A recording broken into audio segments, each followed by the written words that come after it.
Hello and welcome everyone to the channel Learn with Hina. Today we are going to cover separation of substances. So in our last session I have covered what are the types of solutions and mixtures, right? We have covered what are homogeneous mixtures and what are heterogeneous mixtures. Now let's start up with the separation of substances. What is the need of separation and how we perform separation using different methods? So let's get started. Before that, if you have not subscribed to the channel yet, make sure that you press the bell icon as well so that you don't miss out any notifications of the upcoming videos.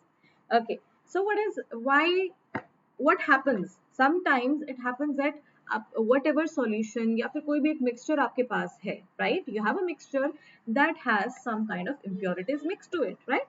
अब आपको इस impurities को remove करना है. So that is why we do separation. Why we perform separation? Because we want to separate the impurities from the substance that we want. ठीक है, कुछ भी harmful component या फिर impurities को आपको separate करना है. Now let's a very common example.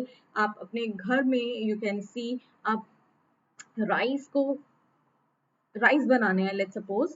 ठीक है, राइस को आप क्या करते हो, हैंड पिकिंग से उसमें से कुछ भी स्टोन है मे बी या फिर कुछ डर्ट है या समटाइम्स इट हैपेंस कि कुछ छोटे छोटे उसमें से कुछ क्या कह सकते हैं कुछ कीड़ा है राइट, वो मिक्स हो जाता है तो you have to separate that. So what you will do, you will separate that unwanted या फिर harmful component because you don't want to eat it right.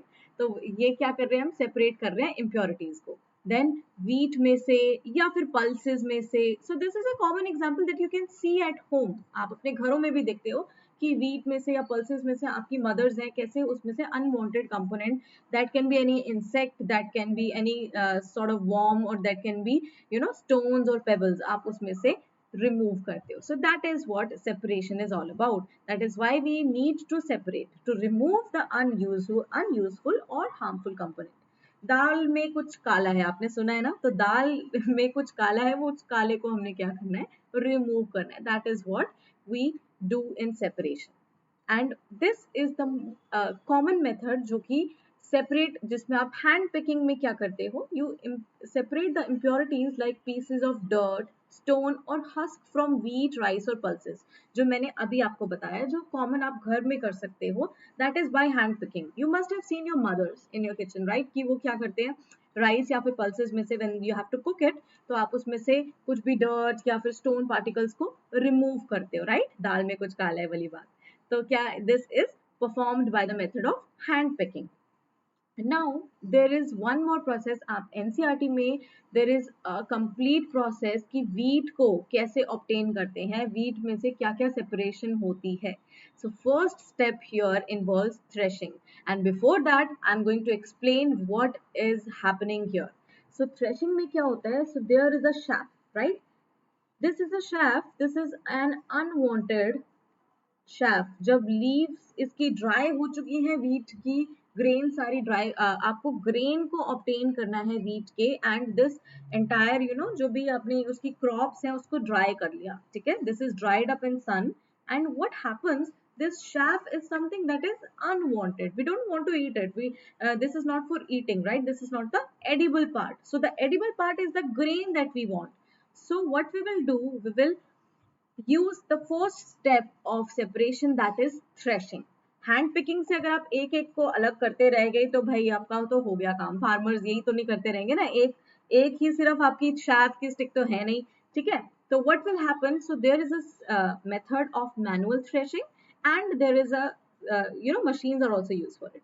So what happens in threshing, it is defined as a process of separating the edible part, like I told you, grain from the stalk by either through machines or by beating them. Now what is happening, they are, तो एक क्या है, chaff is something that is lighter in weight as compared to grains, right? So grain being heavier in weight, if you beat it continuously on a drum or something on a bigger hard surface, so what will happen, the chaff will get broken down, वो अलग हो जाएगी and grain particles अलग हो जाएंगे. ठीक है, so the जो entire उसकी layer है उसके ऊपर chaff की, it will get separated from the grains. So this is the first step in separation, that is threshing. You can see there is manual threshing and you can see there is combine harvester also, जहां पर उसको machines के through भी किया जाता है. One more method is what, floor पे it is spread out, the shaft along the stalks are spread out on the floor. ठीक है, उसको पूरा जमीन पे स्प्रेड आउट कर दिया गया. एंड नाउ कैटल बुलॉक्स है या फिर जो they are made to walk upon it. ठीक है, उनको रिपीटेडली उस पे वॉक कराया जाता है. बिकॉज ऑफ देयर वेट वो क्या होता है, वो शाफ्ट जो है अलग से ब्रेक हो जाती है एंड ग्रेन्स सेपरेट हो जाते हैं. Now this process is only the process where shaft is removed from the grain. इस प्रोसेस में जो shaft है, जो shaft या फिर shaft, I don't know how you will pronounce it, but I am doing it like the way, shaft जो है separate हो गया grain में से. But this is not the pure form of wheat. This grain is not ready to be used, right? So what will happen? This grain still has something that is called husk in it. इसमें अभी भी कुछ husk जो है मिला हुआ है. So that husk is removed how? By the process of winnowing. Now what is winnowing? Winnowing, you can see this is a process where this grain is collected. जो भी आपने अभी shaft remove किया, वो grain जब आप collect करोगे, so it is still having that husk in it. So what happens in winnowing? You're standing on a taller place, एक थोड़ी ऊंची place पे आप separate आप जो है खड़े हो गए हैं, and then there is a then you're blowing a current of air. एक separation के लिए आपने एक ऐसा एक slanting एक ले लिया, right? jute वाला जो आप you can see here. Now this has grains and husk in it. तो winnowing में क्या हुआ, एक large step पे आप खड़े हो गए, then there is a current of air blowing. ठीक है, and because of the husk being lighter in weight, it will get settled down. कैसे? तो वो थोड़ी दूर जो है उसमें से the lighter particles are carried away by the wind. Wind के प्रेशर की वजह से वो थोड़ा दूर सेटल हो जाएगा, एक अलग पाइल वहां पे क्रिएट हो जाएगा. That will be a pile of husk and the grains are separated, right? Now this husk is not like it is of waste. It is nothing. It is used as a fodder for the cattle. गाय भैंसों के लिए चारा चराने वाली बात, right? आपने सुना होगा. तो ये वो चारा बन जाता है कैटल के लिए. This is the fodder for the cattle, right? So in winnowing we use large big fans or maybe coolers, जिनका सिर्फ प्रोसेस क्या है कि आपको एक प्रेशर से विंड को पास कराना है, so that husk being lighter, it is separated, it creates a separate pile over there and grains are separated. ठीक है. Now generally क्या होता है, बच्चे threshing और winnowing में difference नहीं, they get confused. Now threshing, like I told you, is the process of beating out the grains from the stems, जिसको आप shaft कह सकते हो या फिर stalk कह सकते हो. ठीक है. So now इसमें क्या है, ये बीटन तो हो गया. अब यहाँ पर क्या है, ग्रेन को शाफ्ट में से या फिर आप कह सकते हो हस्क में से सेपरेट करने की प्रोसेस है. ठीक है, वहां पर ग्रेन्स को आपने बाहर निकाला शाफ्ट में से, स्टॉक में से, यहाँ पर उस ग्रेन को सेपरेट किया विनोइंग में. थ्रेशिंग में क्या होता है, it is done by striking harvested crop against a hard surface.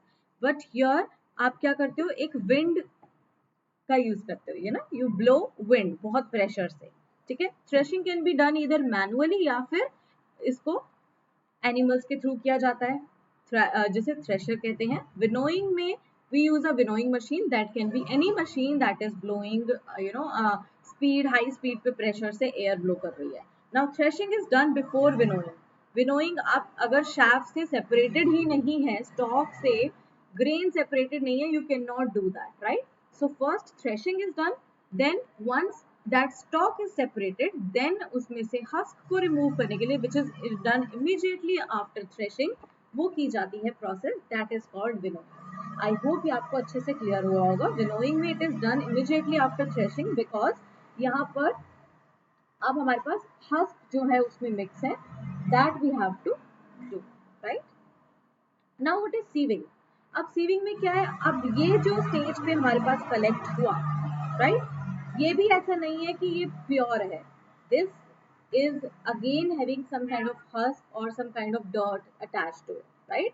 तो इसमें से आपको रिमूव करने के लिए क्या चाहिए होगा, you need big sewers use किए जाते हैं यहाँ पे सीविंग के लिए, प्रोसेस के लिए. जैसे आपने घर में देखा होगा, टी को सेपरेट करने के लिए, चाय जब बनती है या कॉफी बनती है तो उसको ड्रेन करने के लिए, उसको सेपरेट करने के लिए आप सीविंग में यूज करते हो, राइट. छलनी जिसे कहते हैं आप यूज करते हो, यू यूज अ सीव, ठीक है, यहाँ पर क्या है, we use a sieve sometimes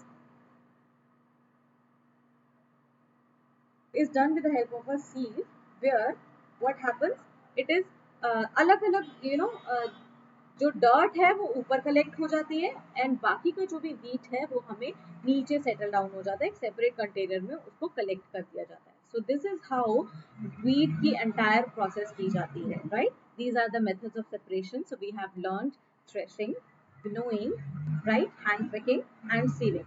This is used in the process of separation of wheat from the stacks and removing of the husk particles.